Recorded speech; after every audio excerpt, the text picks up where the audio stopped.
How's everyone doing? I'm Dusty. I got our buddy Tyler with us. How we doing, Tyler? Hey man, doing pretty good. Doing pretty good. How are you, man? Overall, not bad. Bengals life, not too good. It's been it's Yeah. been a damn struggle, man. So the season itself, we have had a soft set schedule to start out. Not what we wanted, not what we've wanted so far.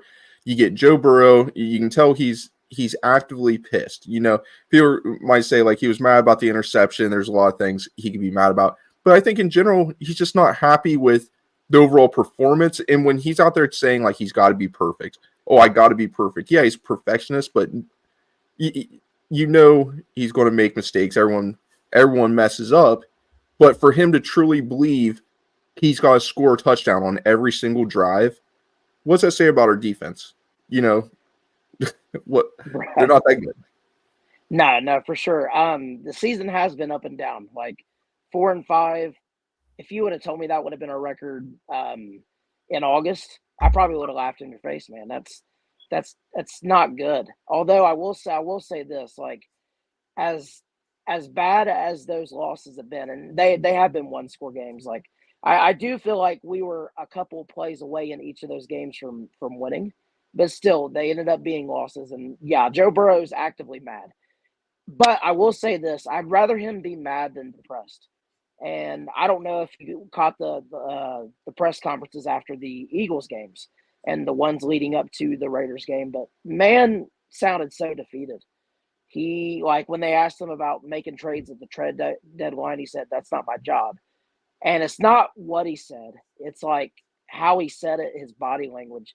Dude, just like he felt so defeated, and he kind of like you kind of knew like you said, he's going to have to play perfect in order to honestly put this team on his back on the offensive side of the ball. And we can talk about who's putting their team on the back on the defensive side because there is someone who's doing that too. But Joe Burrow is playing lights out right now, and the team is 4-5, and he's having to play darn near perfect almost every single game for them to have a shot at winning. So it is frustrating as a fan for sure. I do agree with you there. They did make a trade today, and I know we'll go into it, but 4-5, man, that's just not ideal. I know you talked about the soft schedule, and and to an extent, I agree with that. The schedule coming into this year wasn't, I guess, the quote unquote hardest, strength of schedule ranking wise, as opposed to like what the teams finished last year. But I've said it plenty of times, like no matter you play the Patriots week one, you just played the Raiders Sunday. Both of those teams are not good at all. But it's any given Sunday too. Like you've seen what happens, like even with Desmond Ritter coming in Sunday, he did give that team a little bit of life on the offensive side of the ball. Although that did have something to do with that pick six as well. But it's any given Sunday, and but 4-5, that's just nowhere where I thought we would be, man. I definitely agree with you there. Yeah. Who day, Big Marshall. I think the biggest frustration that I have is other teams are willing better teams that are better than the Bengals, teams that won, I don't know, Super Bowls, maybe a number of Super Bowls, are actively going out. Some of the best teams in the league, Detroit, for example, possibly the best team in the league. As much as you don't like, I don't think any Bengals fans like the Chiefs, but you got to respect the organization because they go out, they've drafted well, they've hit on their draft picks, they've they've got a young secondary that's playing very well, um, and they're winning games. A lot of them they haven't lost, but I don't know. It's almost a lost for words because I love the team. I've been fans of them for so long, and when you finally get that success, it's like, okay. That's great. But what happened when they got that success, right? Well, they actually attacked free agency. They went and got DJ Reader. DJ Reader was the first, big signing we brought in from Houston. Comes in, becomes an instant leader for this team. We get Trey Hendrickson. A lot of people were mad when we got Trey because of Carl Wilson. He had his ups and downs and injuries and different things. But we bring Trey in, and look at Trey. That they hit on Trey. They hit on these people. Hell, they brought Eli Apple in, and Eli played some good ball. Cheeto. There was so many free agents that we actually acquired, brought in it worked. Well, guess what? When you're banking on the draft and you have two people out of the draft that's on your team that start, and Jamar Chase um and Evan McPherson, that's not good enough. That's not acceptable. Maybe you should continue to bring in some veterans or pay your proven guys. Jesse Bates was a homegrown talent. Guess what? He's off making all pros now, and we're stuck filling the role. So what pisses me off is the void. So what happened?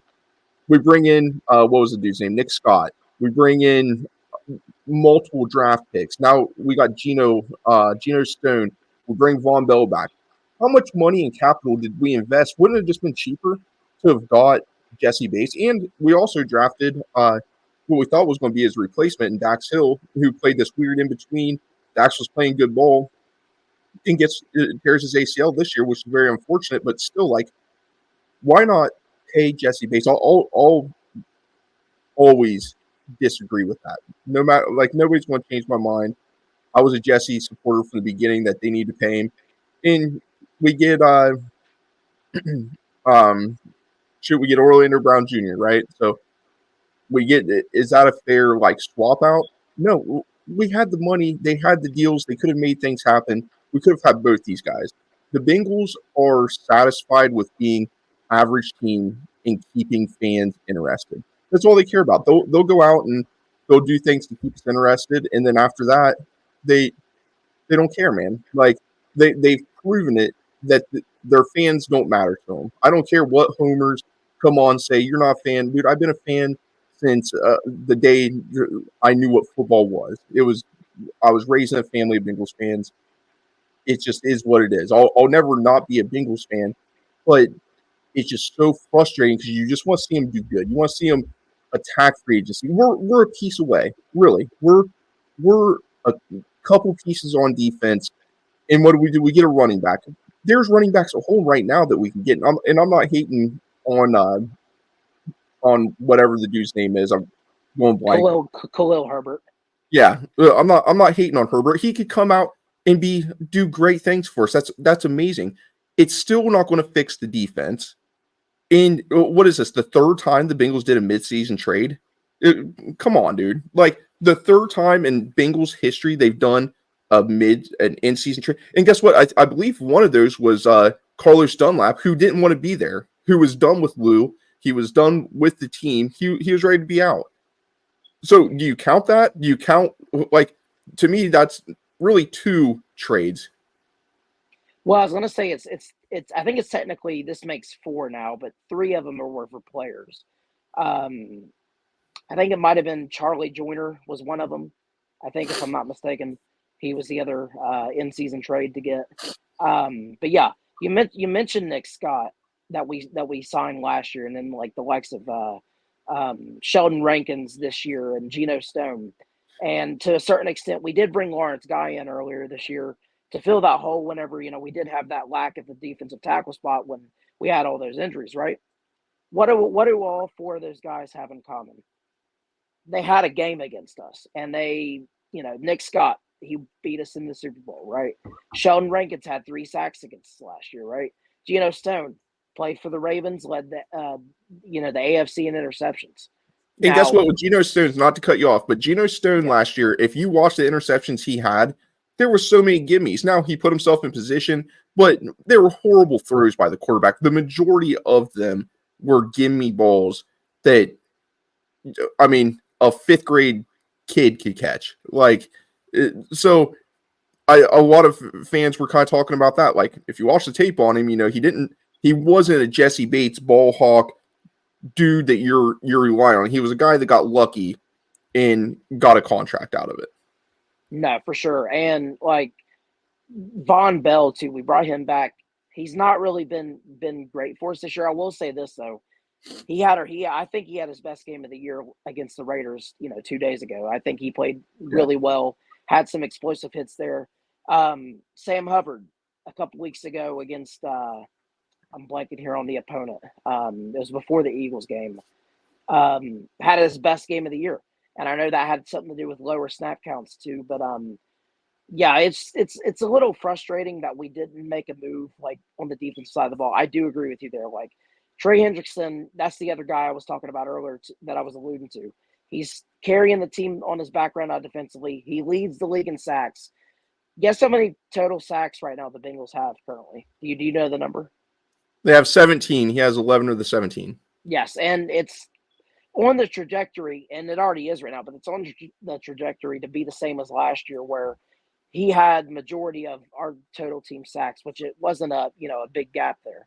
But yeah, and by the way, Trey Hendrickson moved up to sixth all time in Bengals sacks right now. He could honestly go into fourth place before the end of the year. That's kind of crazy to think about.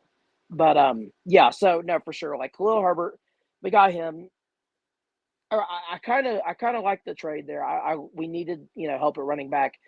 I'm not sure what we got in Milton right now. Obviously, he didn't really get a chance to play all that much on Sunday, and obviously Travion Williams just isn't the RB2 right now with Zach Moss out. Like he's like okay blocker. He's a good Dude, blocker, but Travion got his ass lit up the other day yeah, he's by, an he's by a yeah he's linebacker. yeah he's an okay blocker, but he's not going to run the ball and give Chase Brown the breather when he needs it. Like he's not. And Khalil Herbert brings that to the table, and I like the bringing him in because Chase Brown, did have his best game of the year without pretty much any other running back help Sunday, and I thought that was pretty cool. But I don't know if it's necessarily sustainable when I mean, obviously you're going to need a breather.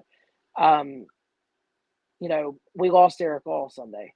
That is a really good a hard blow to this team, man. I It's think so he got tough for yeah, him, bro. yeah, A guy that worked his tail off to get back after injuries and all this stuff. I really pray that dude gets right and he makes a solid return because he just did so much for this team. Like between blocking, receiving, like he really could do it all, and he was having an outstanding rookie year. It's yeah. I think he might have overtaken Drew Sample as the best blocking tight end on the team. If I'm being completely oh honest, yeah, like he's been playing really well, and now we do have Sample now, and honestly, I don't know what the status is right now of Tanner McLaughlin, but Drew Sample's back to tight end too, back to where it all started, yep. with this injury. But Talking definitely, about tight end, yeah. Go ahead. talking about tight end. Think about our boy Mike Gesicki. Mike's made some very tough catches, and he's really filling in nice. Now he's not the blocking tight. He's not the do it all kind of tight end, but Mike is really performing well. I'm happy. I'm happy with Mike, and that's not just saying that because he had this big 100-yard game, 2 touchdowns, but he's made very tough catches. He's kept the chain moving. He's he's doing he's doing things to put us in position to win games. Yes. He brings the energy too. Like he's like every time I see him on the field, he gets a ball. He's like he brings the energy. He's like trying to get the crowd going. The dude is just electric. Like honestly, the best statistical tight end that Joe Burrow's played with so far. And he's played really good. Honestly, he's probably just a slot receiver in a tight end's body. Like he's playing really really good right now. And well, I don't know what the status of T Higgins is as of right now. I haven't looked today due to work, but I know that if he's out again, Mike Gesicki's pretty much the reliable like wide receiver too at this point. Like Mm-hmm. honestly, like because I mean as much as we all loved Yoshi coming into the year, it's not really been good for him. And we don't know. We do Bro, I was expect. Yeah, yeah. Go ahead. No, go ahead. Yeah, you're good. you're bringing up Yoshi, which everybody likes Yoshi. I do. I like Andre. Seems like a good dude, a good football player. But people were trying to make these claims that Andre was going to be the T Higgins replacement, and I'm like, dude, at best he's a Tyler Boyd replacement. At best, I'm not talking about position versatility. I'm talking about stat line, what he's going to give you, what production. Yes. At best, maybe a Tyler Boyd. And I'm not trying to hate on Yoshi, but he's missed 50-50 balls that could have been game changers for us. The separation that he's getting on some of his routes, he's by far the number 2 or number 3 option for the Bengals. Like it's the hype around him just has blown my mind because to have that expectation for a kid when that's not, I just don't feel like it's fair. I mean, he's playing good ball, but when your expectation that people have had for him is that, it's like, dude, it's too much. It's Yeah, he had a good training camp too. I think that was part of it too. Like I think he was the star of training camp this year, and I think that might have had something to do with a little bit of the expectations set by our fan base. Which you have a good training camp. I mean, it's rightfully so, but at the same time too, like he's missed a lot of those, as you said, 50-50 balls, and he's not really done well for us this year. But we're gonna need someone to step up. Like obviously the Raiders game plan for Jamar Chase, and Jamar Chase had 7 catches for like 43 yards. But like Mhm. at the same time too, though, a lot of those were short routes, and they game Yeah. planned for him. So that's how Mike Gesicki had his big game. But would he have though if a certain wide receiver from Alabama didn't do what he did Saturday morning? We don't know.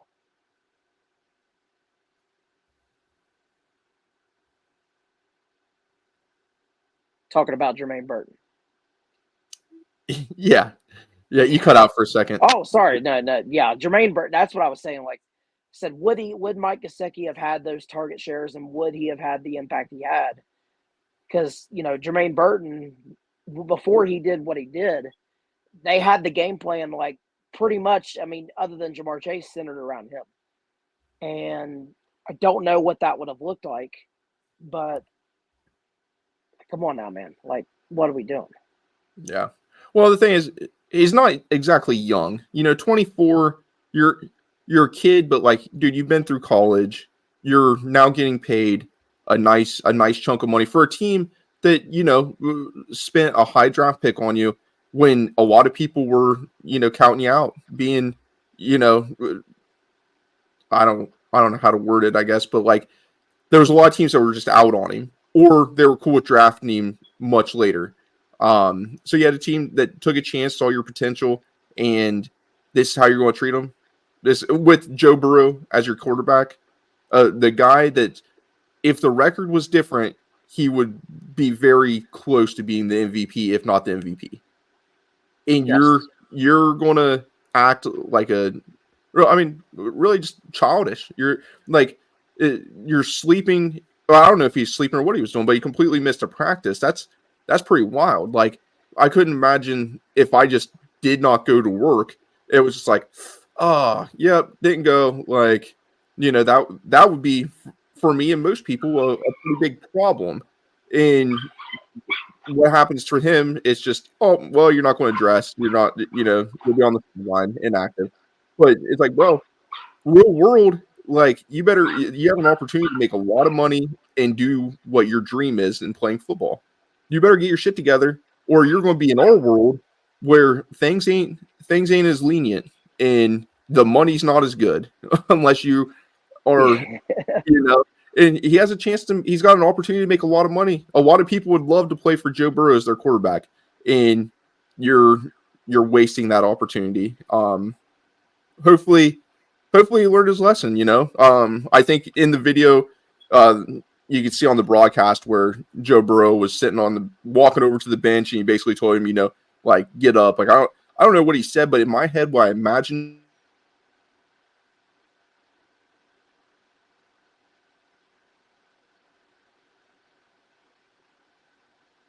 Joe saying to me.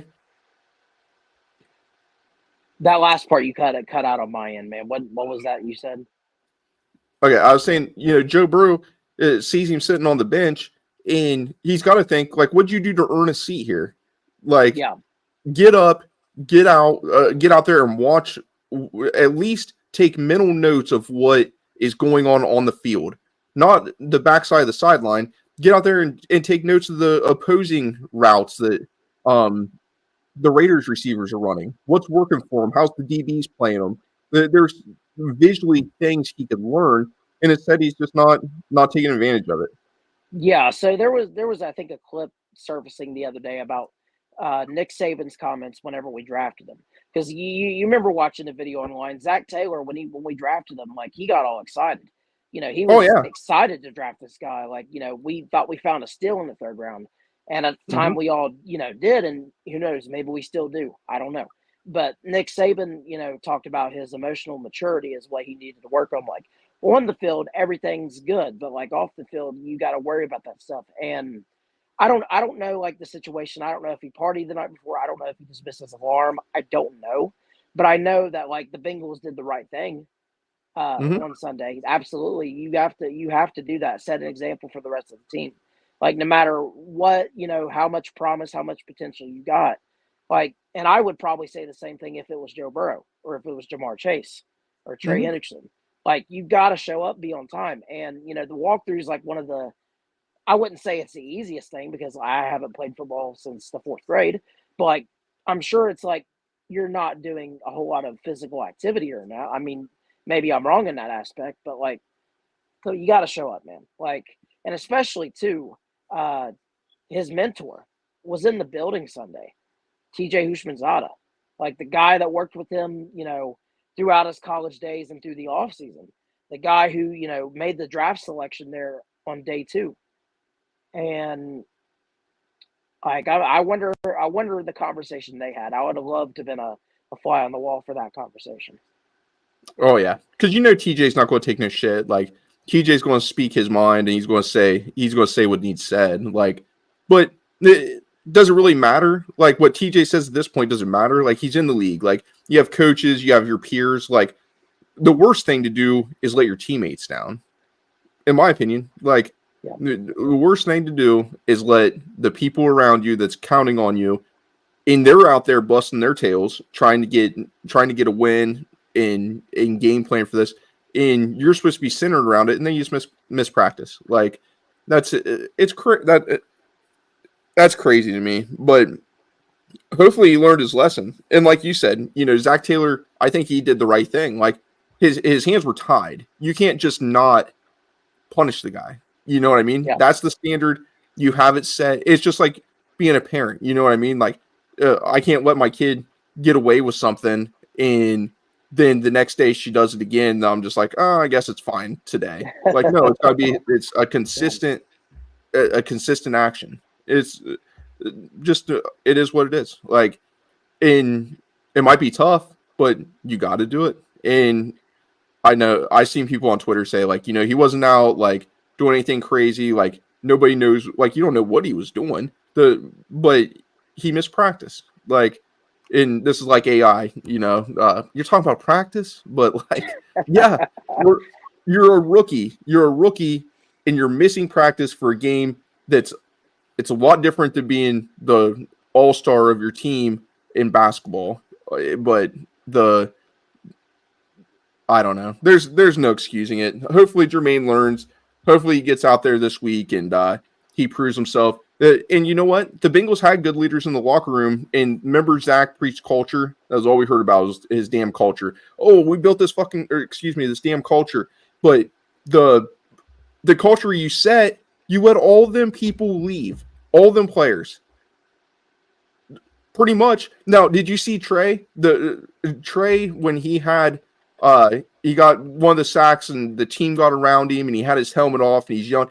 Trey is not really a vocal, at least from what we normally see. That's not really Trey.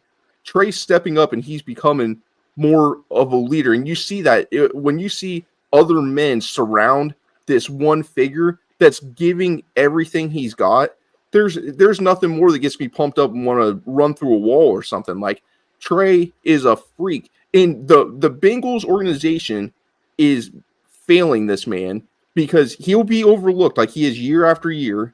And there's going to be other people talking about Myles Garrett, TJ Watt. Hell, they'll talk about Max Crosby over him.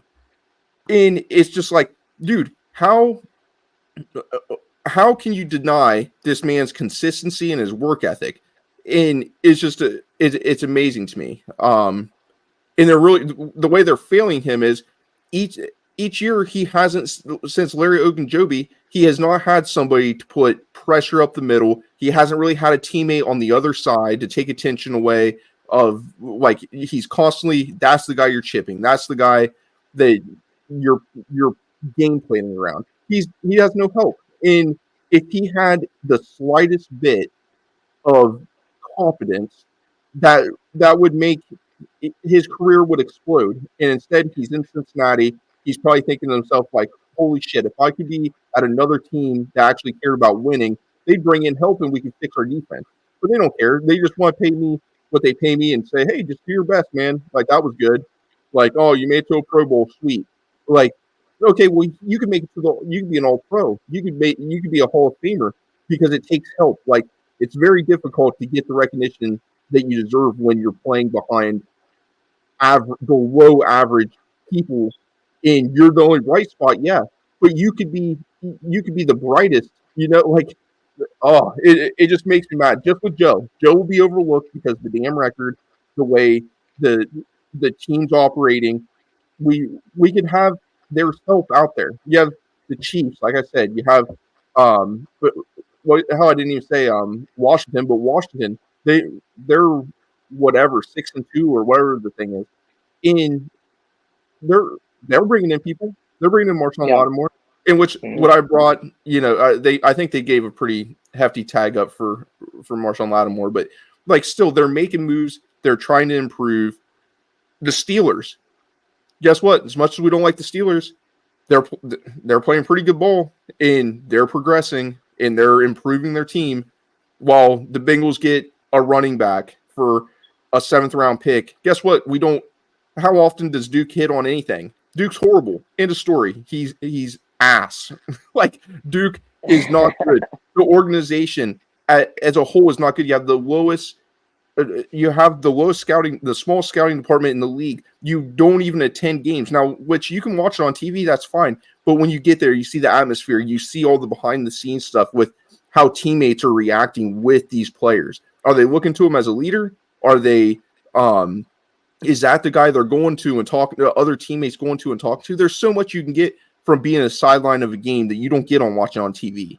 So it's ridiculous. The organization. See, I was going to ask you too, because where I was sitting in the stands, I was on the side of the field where he was, where the teammates were circling him when he got that sack.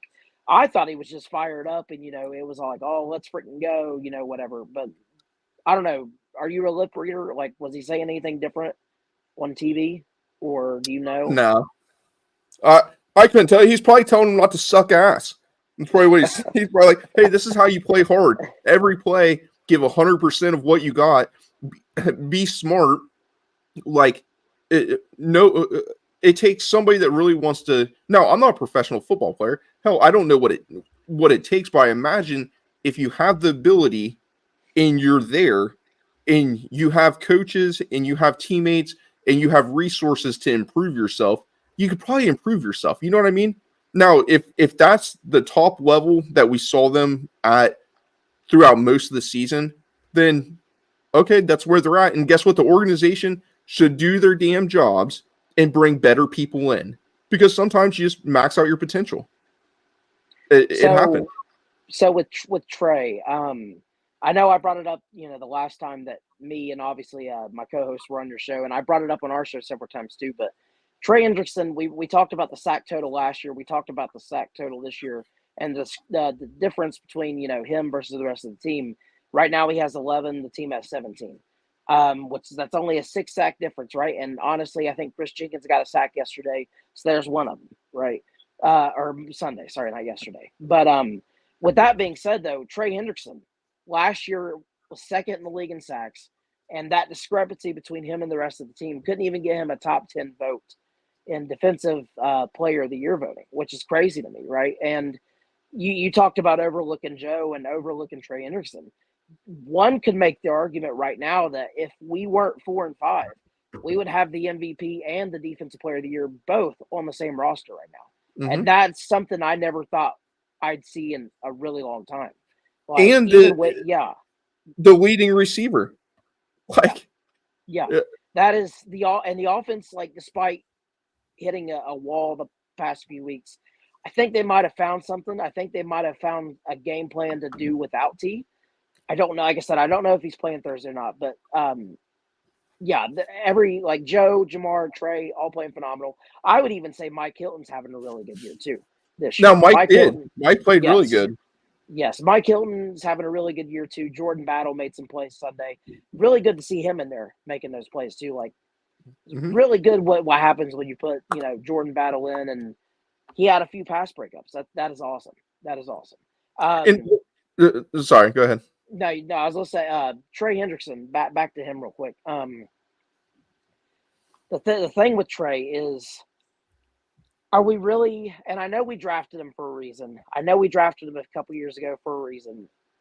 I picked 28, Miles Murphy. And I know we didn't make a trade on the defensive side of the ball today. And I know he can be a good player. I know they drafted him for potential. But are we really putting our chips right now into Miles Murphy or someone else on the team right now to help Trey out and get, more sacks or get more pressure on the quarterback?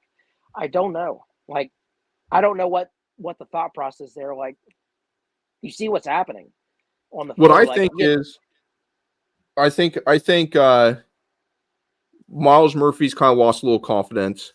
and I love Miles Murphy too. Don't get me I did. wrong. Like, He was I the think I think he could be really great for this team. I really do. But like, obviously, he's been injured a couple times and he hasn't really got a chance to play as much as I'd like him to, if that makes sense. Yeah. He hasn't. Like, I was the biggest Miles Murphy supporter there was. Like, I was wanting Miles Murphy something bad, and we got him. And I like Dax Hill too, and we got him. Now, if you think back to Jesse Bates, Tyler Boyd, some of these second round draft picks, that now I get it. They're second round draft picks. We're talking about 2 first round picks. Those guys didn't. Jesse wasn't always a great player when it came to, like, he would have a second half of the year where he just ball out and be amazing. But he had different times where he was inconsistent. And then he got a little older and came into the zone. The same with Tyler Boyd. Tyler Boyd had seasons that weren't, all that great. If I remember right, his first year was pretty good. And then his second year, he had like a sophomore slump. And then, he started becoming more of that reliable option. But I would love to see Miles Murphy just take that step. Sam Hubbard, the Cincinnati kid, like, it's fine. You're overpaid, dude. Like, it is what it is. The guy got overpaid. He hasn't performed. Granted, his leg and stuff or ankle. This league is about production. And a team like Cincinnati that has not won a damn Super Bowl ever should probably care about production. They should probably care about how they're structuring things, how to rework structures, how to talk to agents, maybe get smarter. Like, I saw something on Twitter the other day where it said, like, Zach Taylor said, like, oh, Duke's always working hard to field the best team for me or something like that. Okay, if he's working that hard, he must not be that smart because he hasn't done good. So I don't know what to tell you. Either that or he's done really good and the coaching staff's not able to develop anybody. But it's been year in and year out. The trenches have not done, we haven't done anything unless it's been outside free agents. And that's really it. Now you could say maybe Volson's average, whatever you want to call him, like, but outside of that, like, who have they got? What production have they had? Sam is from the previous regime, and he's just not.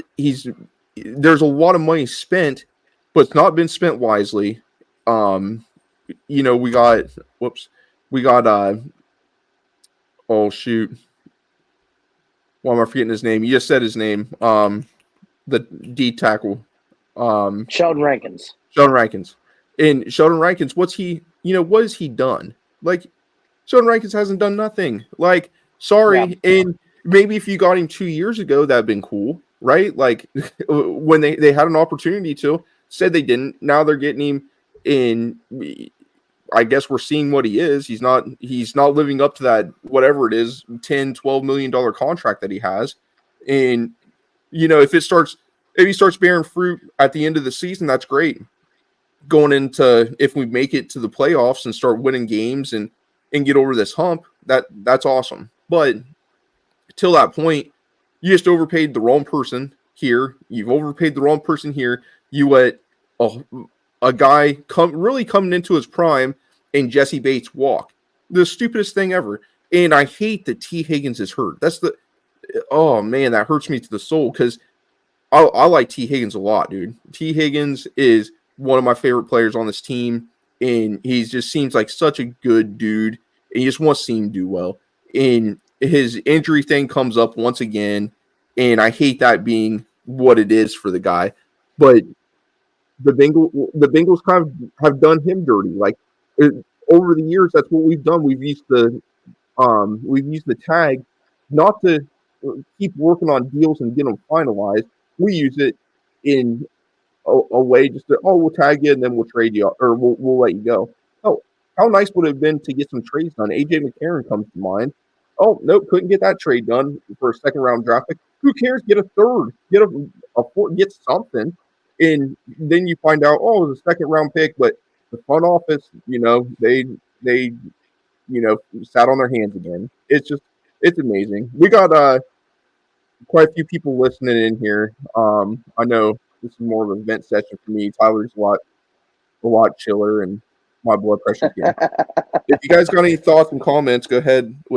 Let's hear them because I'd love to not be the only angry fan out here. And I'll turn around. Yeah. I will. Oh, go ahead. No, sorry, go ahead. I was just going to say Thursday's going to come around. I'm going to be cheering for the Bengals just like I normally do. But in reality, it's frustrating, man, because you want to see them win. If they won a Super Bowl or had a couple, then you kind of get a little leeway. You don't get leeway for making it to an AFC Championship game and making it to a Super Bowl. Like, that's a loser mentality. Like, I like winning things. I could play something stupid, cornhole. Guess what? When me and my friends play cornhole, I want to win cornhole. Like, I don't want to do a little tournament and take second place and say, that was pretty cool. Like, that was fun. We did pretty good. Took second. Like, I was going to ask you, how good are you at cornhole? Because I'm pretty good myself. I mean, I'm like an average Joe. I'm not, but I'm competitive. I like to win, and I'm not going to not play good. If I have an opportunity to get, my brother who's okay or my daughter who's a little kid to play with me, I'm going to choose my brother. I'm like, oh, hey, my brother who's, almost 30, like, hey, why don't you play? Because you'll probably be doing pretty good. Like, I was gonna say my cousin Dakota, he's come with me to a couple Bengals games over the last couple years, but me and him usually run the gauntlet at our family cookouts during the summer, right? I'm pretty sure we're on like a 25, 26 game win streak over the last 2 years. Like, no one's beating us. Now, yeah. I will say this, we don't drink, so we're sober at the same time too. But we're pretty good. So can you get that partner to get you the game? So yeah, that's what the Bengals have to do. They got to find these pieces, and they're not willing. They're just obviously not willing to do so. Who day, Trey? Who day, buddy? But that's what's frustrating to me, man. Like, you guys have no right to be lackadaisical. You don't deserve we'll give them a pass for this. You don't deserve it. You haven't done anything. Like, Zach Taylor calling the same plays redundantly that don't work. Like, hey, let's throw a little screen pass to Jamar or a little swing pass. Like, stupid. Let's maybe not throw the ball 5 yards behind the line of scrimmage when we need to pick up 1 yard. The fact that the offensive line can't be relied on third and short to continuously get first downs. Like, you can't run the ball on third and short because you can't rely on them to pick up a first down. So what you have to do, you have to give it to Joe. Oh, let's put more pressure on Joe. Joe will do it. Well, after a while, Joe's going to get tired of it. He's going to get tired of the organization failing him over and over. Like, and he's a competitor. I'm sure he wants, oh yeah, put it on my shoulders. Like, I'm cool with it. But like, after a while, you're going to think, man, I could have had a ring. I could have had another ring. I'm playing at this level and I'm being overlooked because the organization's not giving me what I need. I mean, it's really sad. It's actually pathetic, to be honest. Now, I'll say this. I'll say this about Burrow. To your point, yeah, it does. I feel like after a while he may end up getting tired of having to make move around, scramble, and make the magic. But I will say this: I feel like he's at his absolute best when he does that. Like I feel like he makes his best. I don't know if you call it Burrow magic or whatever, but I feel like he makes his best plays scrambling out of the pocket and evading, the sack. I feel like he makes his best plays there. At the same time, though, that pick six, I think that was missed by a Yoshi block or whatever the case Oh, was horribly on that bad. play. Yeah, Yeah, the Yoshi so block it wasn't even, it yeah. wasn't a block. He whiffed completely. But at the same time, too, we run that play specifically probably 3-4 times a game. Yeah. And I know it worked a couple times earlier in the game against the Raiders, but I mean, if you run the same play 3 to 4 times, which I know they probably run multiple plays that way, but that's the one that's normally not successful because you're throwing a screen. It's usually either at the line of scrimmage or behind it, and they kind of know it's coming. Now you are kind of betting on Jamar there because Jamar's quick. Jamar can usually make people miss, which cool, but not all the time. Like as great as he is, like somebody's gonna miss a block, like kind of like Yoshi did, and then that's how And you get a even pick six. even Like if Jamar catches the ball, like you're asking him to get 8 yards to get a first down, like it's just stupid. Like it's not yeah, putting like your players in the best position by any means. Like it was that 4th and 1 call. I think it was against the Eagles in the third yeah, quarter. yep. And you throw it behind. I forget how many yards they threw it behind the scrimmage, but It was like I five mean, yards, three. again, you can count on Jamar to try to make people miss, but like 5 yards behind the line of scrimmage is I feel like too much to ask at that point. Right. It's just I don't know. Like Zach Taylor, you know, everything he's done, like that's cool. Like I'm not saying to fire Zach, but Yeah, maybe absolutely. get if Dan Pitcher is not competent enough to make play calls, maybe get somebody that is. Maybe have somebody that's competent enough to make the play calling and let Zach be the head coach and be a mentor of men, in which he seems to do well. But I don't know, the body language of Joe looks like he's getting fed up with it. Like he really does. And you know, what happened with Carson Palmer? You know, a lot of people calling him a traitor and a quitter and all this stuff. Like Carson, you know, probably was frustrated. The team saying they're going to do things, not doing them, not spending all means necessary to get to a Super Bowl. Probably frustrating. And I don't think that's Joe's like MO. I don't think that's what Joe's about. But like, it's just frustrating, and you almost feel. I personally feel bad for Joe because it's just like, dude, you're being taken advantage of, man. Like you're getting all this put on you. When you play bad, it's pretty much like Joe can't have an average game. He can't just have like an okay game because for the most part we don't have a run game. Last week we did against a bad team. Okay, cool. Like, but Joe can't have a bad game in because the defense won't stop anybody. Like we were right there with the Ravens. Guess what? Couldn't stop them. Couldn't get a stop. Like you knew as soon as in the play calling that game, atrocious. We get gifted the ball by Lamar Jackson on a missed snap at like our 45-yard line. 3 straight handoffs. It might not have been their 45, but like it was still a far field goal. Instead of trying to move the ball at all, you take it out of Joe's hands. Now, for what reason? I don't know. It's pretty damn stupid. Like, would you not feel better if Joe threw the interception? If Joe is pushing the ball down the field, we gain 10, 15 yards, and then we're like, hey, let's get a little closer, eat up some clock, and Joe throws an interception. You're probably going to be like, damn, like that sucks. But it's a lot better than running the ball 3 times for 3 yards and then missing a field goal and then letting the Yes. Ravens run it down and score. Yeah, so and that's the thing too. Like, I mean, yeah, our defense couldn't get a stop that game, but we held Derrick Henry in check all day up until overtime, right? Yeah, And Joe Burrow having just about a career day, like he had a 5 touchdown game then too, like as well, like he did against the Raiders. And it took Joe Burrow, to keep him in the game. And all of a sudden, yeah, he throws the interception. I know Jamar said it was on him for, his words, I think crappy route or whatever he said.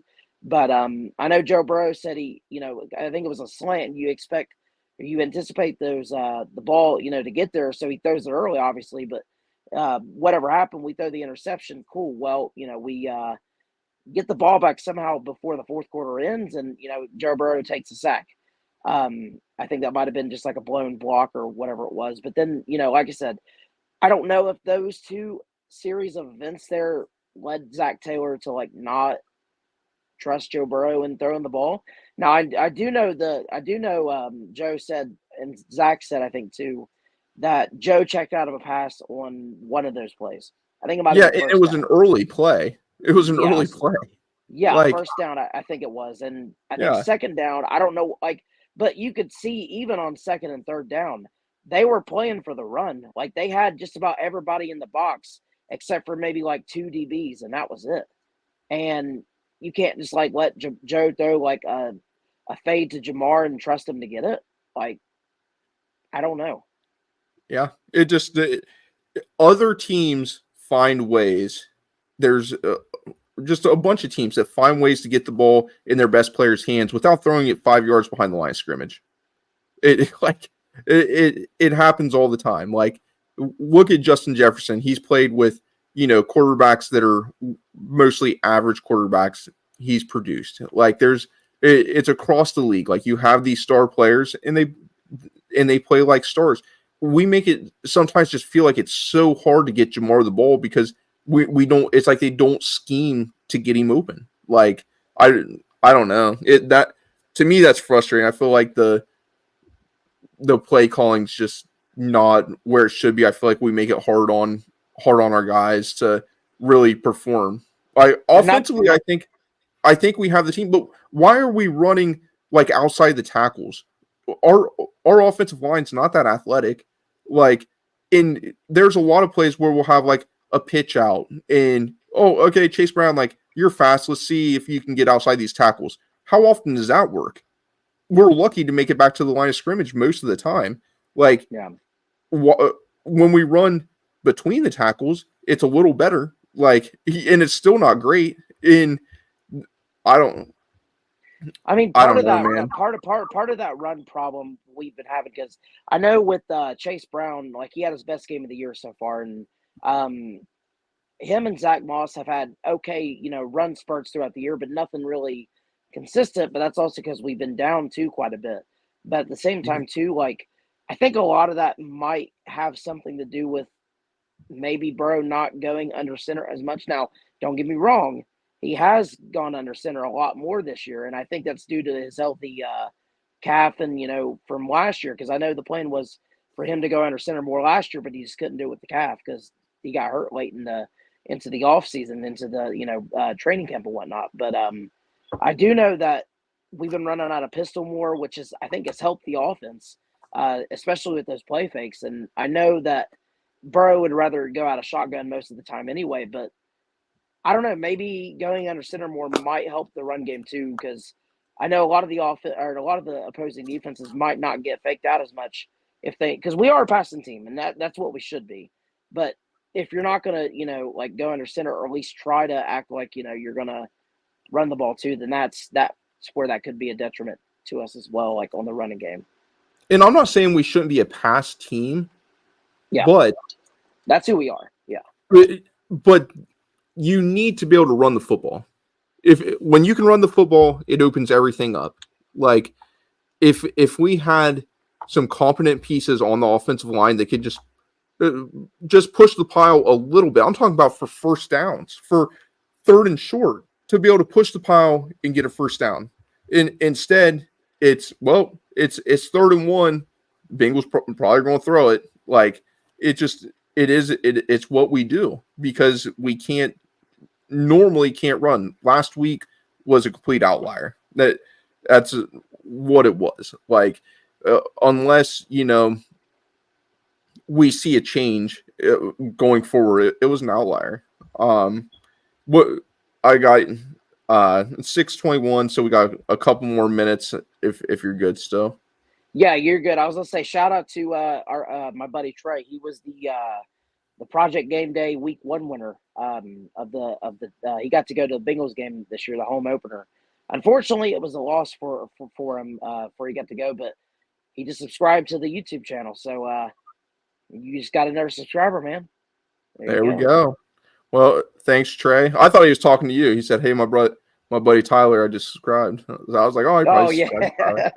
But Nah, no, no, we don't have YouTube yet, so either way, that's pretty awesome that he won.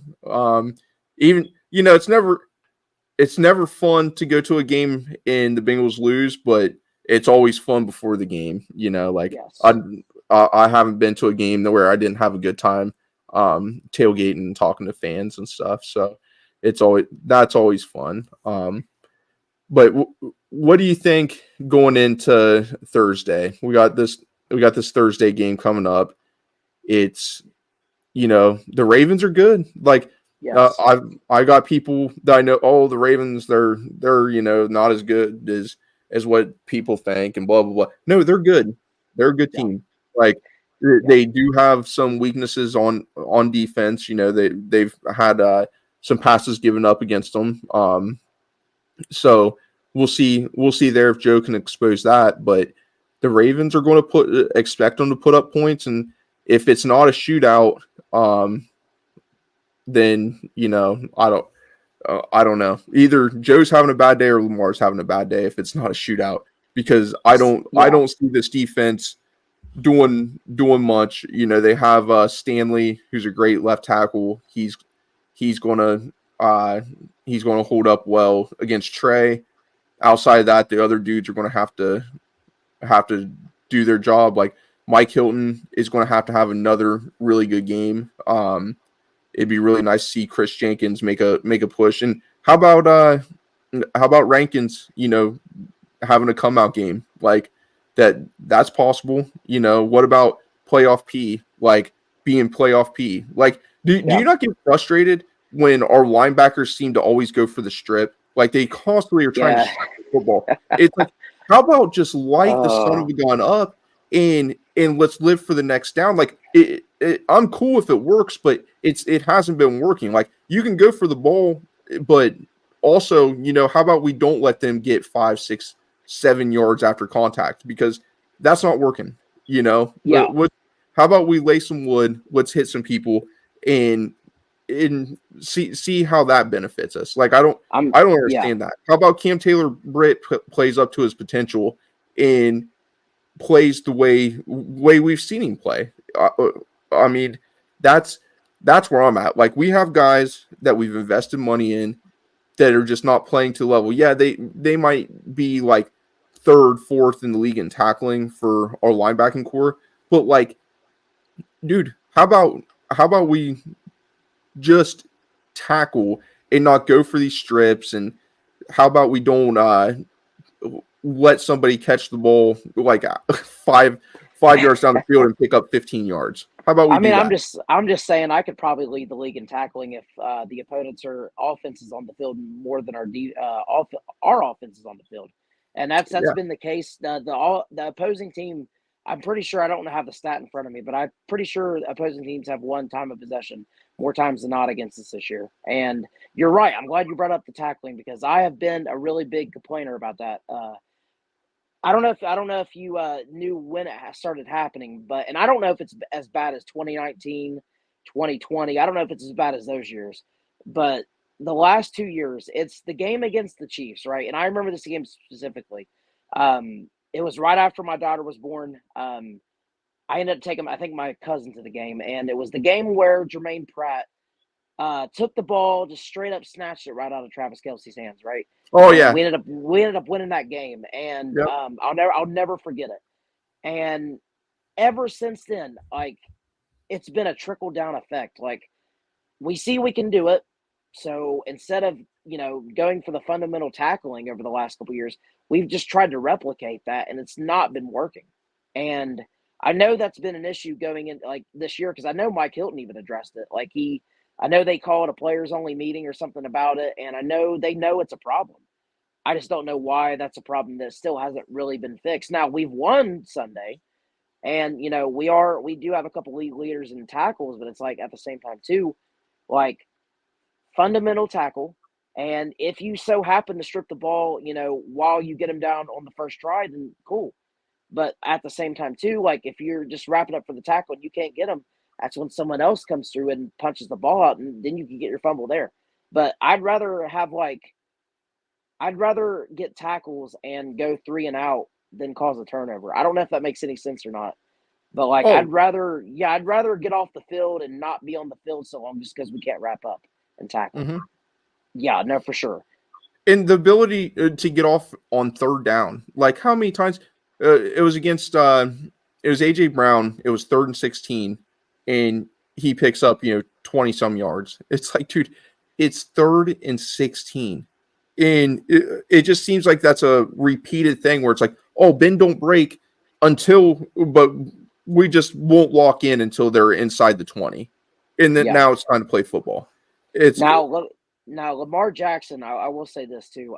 Lamar Jackson before this year, I would have rather him beat us with his arm than with his legs. But he's doing both this year. He's doing both. Like Lamar but he's is also got not. wide open throws. Yeah, that's true too. And they just got Deontay Johnson on the team too. I think from the Panthers. I think if I'm not Mhm. mistaken, that's where he was before. But Yep. Lamar actually has more passing yards, I think, than Burrow, and he's having a really good statistical year as a quarterback, not just a runner, like as a quarterback. And that's what he was supposed to be all this time. And now he's finally doing it. And the Ravens have a good record for it. And, like you said, they're improving the team. They brought in Deontay Johnson. The defense, while Burrow did pick them apart in a few weeks ago, right? He did pick them apart. Like he exposed their defense through the air. Not now they held us at bay on the run, but Burrow did pick them apart through the air. And we were one missed field goal away, which again I don't blame that on McPherson at the time. I don't blame that on Rico, um, just because like he's a rookie. Stuff like that's bound to happen with rookies. Like you're expected to mess up at some point or another. I do blame the defense for that game though. Like the defense could not get a stop at all. And I know, what, like you could say, oh well, the Ravens did punt a couple times. Yeah, but like the offense couldn't get anything going, and then the defense gets back on the field. And the best defense is a defense who's not out there every single time. They're not out Mhm. there and they're not losing time possession. That's the best defense, to me anyway. Like you cannot be out there and expect if the offense doesn't do their job and they go 3 and out, well, the defense is back on the field. And I mean, what else do you expect? Like you gotta make stops there. You gotta make stops when it counts. And I mean, if it's a close game, make it then. If you're not making them all game and it's tied up and we need one stop to get Burrow the ball back, if you make the one stop, that's great. That's what we need. Now, I'd prefer to make more than just one stop, but that's what I'm saying. Like it's what we need in that Ravens game. That's what we needed in the the games, the multiple games this year, right? Multiple games. And we needed one stop. The Commanders game, nobody punted, not even us. We didn't punt, and it came Mhm. down to the Commanders. They beat us by 5, but like just we couldn't make a stop when it counted. And the thing is I don't know if you've seen the my name down there. Obviously, it says Tyler Huday 54, but in quotations it says 40. And I don't know if the defense is going to show up to play this week. So that's my expectation going into this game is Burrow's going to have to put up 40 in order to win. And I hate saying that because I love the players on our defense, and they played really well against Las Vegas. They played really well in certain spots early in the year, like despite the loss to Kansas City, despite the loss to New England, despite the loss to um, there's another one escaping me right now. But those games right there in particular, the defense actually played really solid. I mean, there was a few plays, sure, but like they played solid there. We just lost because the offense couldn't get going week 1, and of course that DPI in week 2. But that's what I'm saying. Like they we need to put up 40 if the defense isn't going to do their job, and that's my expectation. It's going to have to be a shootout, and I would love the defense to get us to do their job. I would love to blow the Ravens out. I would love to win a close game, and it probably will be close, but it won't be a low scoring close game. It'll have to be a shootout, and Burrow's going to have to again play his words darn near perfect. I agree. I think it's going to be a shootout, but I also think there's going to be. I really would like to see this defense step up. If it's going to happen, it's going to happen this Thursday. That's they're pros. They know the season's on the line. This is where it's at. If they come out, they don't. This is also too. Not didn't mean to cut you off there. You're right. This is also the game. We also played Baltimore around the same time last year, and Burrow got hurt with his wrist. And do you remember what that crowd was chanting? I know Burrow remembers. Oh, I'm yeah. sure, I know a lot of the fan base remembers too, but there was a certain chant that crowd made, and that's got to be on the mind of some of those guys. Hey, how about the offensive line? Do you think they won't act like a bunch of little sissies? And there's words I'd like to call them. Now, granted, they're way bigger than me. They're not sissies. If I saw them to their face, would I say, "Hey, dude, you're a sissy"? Probably not. But in context of if I saw them in real life, I'd probably say, "Hey, dude, why don't you stick up for your quarterback? A guy out here balling out, and he gets hit 3 different times late and after a whistle by Max Crosby, and you guys just act soft. That's soft as hell, bro. Like, I don't care if Joe and him hugged it out and it was cool. Like, you're the offensive line. You're supposed to protect this $55 million asset, or 55 a year, but whatever his contract is, and you're acting, you're just, oh, that's fine. You could have gave him concussion. You could have, hurt his wrist. You could have done a lot. There's a lot of things that could have happened, or just a slight tweak of something. Oh, now I'm sore, and not one of your dudes stood up. How about you guys actually act like something matters to you? That blew my mind, bro. That not one person stood up for, like, and it's not about standing up for him. I'm not saying you have to go out there and fighting, but maybe just go and be like, hey, no more of that shit, Max. Like I don't care if you guys dabbed it up and everything's cool. Like, we're not standing for it. At least stand your ground somewhat. That blew my mind, dude. How'd you feel about that? So first off, I don't feel like, I mean, obviously I know it was a late hit because they threw the flag late for the offsides. I was surprised they didn't throw it sooner, but they threw it really, really late. And they called the double flag, they called the offsides, and they called roughing the passer. Which honestly, like, to me, if the play was dead, sure, the roughing the passer should have mattered. But if the play wasn't dead and Joe Burrow got a free play, I don't think that would have been roughing the passer, if you ask me. At the same time, though, it should have been avoided. Like, if they were going to throw the flag, they threw it right after he got hit, which blew my mind. Like, how are you going to throw it offsides after he already gets hit? Like, you mean to tell me you didn't see that? Like, come on now. Especially because there was another play later in the game. There was 3. Burrow got hit after the play was already over. I saw the ref behind Burrow looking straight at him, and nothing. Yeah, I mean, there was one where Joe threw the ball and Max Crosby came up and still shoved him pretty good. You had the offsides when, I'm trying to think of the third one. I just remember there was 3. And my whole thought, the offensive line has to be assertive. Those are where your dogs are, man. Them are the guys that are just the big nasties. And we just don't have that. We don't have the energy on this team like we did in 2021. 2021, we had this hungriness. We had this different, we had a winning mentality. And you just don't see that. You don't see it even now. Jermaine Pratt, Logan Wilson, the way those guys were playing, they were playing just tough. And you don't see that now. You've seen Cam Taylor-Britt getting kind of dirty with it. You had, and Mike Hilton, he had a great game yesterday, and he's been nicked up and different things, but there was just DJ Reader, like there was just a nastiness to this team where they just weren't allowing it. They weren't having it. And the offensive line was trash. Like those guys were, we had one starter, like one starter that was in the Super Bowl. Like it was bad. And the following year was the same way. Like 3/5 that year, 3/5 of the line was out. But still, like the team identity is so soft.